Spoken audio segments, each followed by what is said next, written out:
좋아하는 일과 잘하는 일, 둘 중에 뭘 해야 될까요? 바로 말씀드릴게요. 잘하는 일을 하세요.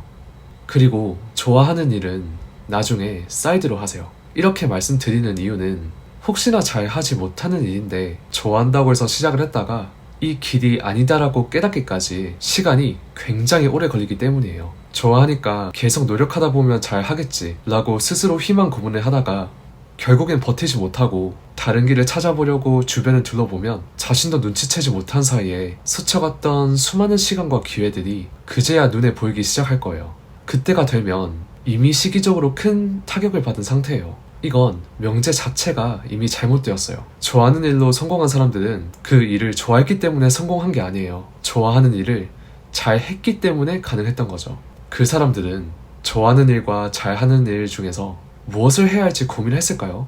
아니요. 좋아하는 일을 이미 잘 했기 때문에 그걸 그냥 하면 됐었던 거예요. 좋아하는 일과 잘하는 일 사이에서 고민을 했다는 것 자체가 이미 좋아하는 일을 잘 하는 것이 아니기 때문에 그걸 업으로 삼으면 안 되는 거예요. 잘하지 못하더라도 좋아하는 일을 업으로 삼으면 안 되냐고요? 성공에 대해 크게 욕심이나 간절함이 없으시다면 문제없다고 생각해요. 왜냐하면 잘하지 못하더라도 본인이 좋아하는 일만 하면서 생존할 수 있을 만큼의 경제적 자본을 가지고 있거나 그러한 집안에서 태어난 사람들이 분명히 있거든요. 다시 본론으로 돌아가서 그럼 자기가 어떠한 일을 잘 한다는 것은 어떻게 알 수 있을까요? 이게 중요한 포인트겠죠. 이걸 이미 직관적으로 알고 있는 사람들도 있어요. 그 사람들은 축복받은 사람들이죠. 보통 사람들은 자신의 재능을 알고 있는 경우가 드물기 때문에 다른 사람들과 비교해서 자신이 그들보다 우월한 부분을 찾는 방법이 가장 확실해요.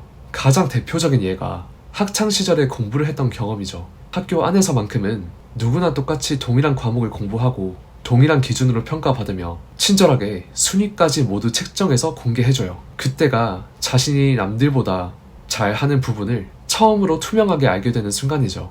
만약 수학 과목에 대해서 전교 상위 10% 안에 들었다면 본인이 평균 학생들보다 수학을 잘하는 것을 알게 되겠죠. 동시에 이러한 생각도 들게 될 거예요. 왜 다른 90%의 학생들은 이것밖에 못하지? 그런 생각이 들어야 해요. 본인이 잘하고 업으로 삼을 만큼의 수준까지 되려면 최소한 그런 생각이 들어야 한다고요. 이게 마지노선이에요. 왜냐하면 어떠한 부문에서 상위 몇 퍼센트 이내의 재능이나 실력을 가지고 있는 사람들이 그 분야에서 업을 선택할 확률이 높을 텐데 그러면 거기서부터 그 사람들만의 리그가 또 시작되거든요. 그만큼 본인이 어떠한 분야를 선택해서 일을 하겠다고 마음 먹으면 자신이 경쟁력을 갖출 수 있는지 파악하는 것이 매우 중요해요. 그리고 어떤 분야에 재능을 발견했기 때문에 그 일을 좋아하게 되는 경우도 있어요. 앞에서 말씀드렸던 좋아하는 일을 이미 잘 했던 케이스가 대부분 이러한 경우예요. 본인이 상대적으로 더 뛰어난 부분이 있으면 자신감이 생기는 경우가 많고 이를 유지하고자 하는 무의식이 그걸 좋아하게끔 유도할 수 있기 때문이에요. 반대로 먼저 좋아하게 되었는데 마침 그 분야가 적성에 맞는 경우는 확률적으로 매우 낮을 수밖에 없겠죠.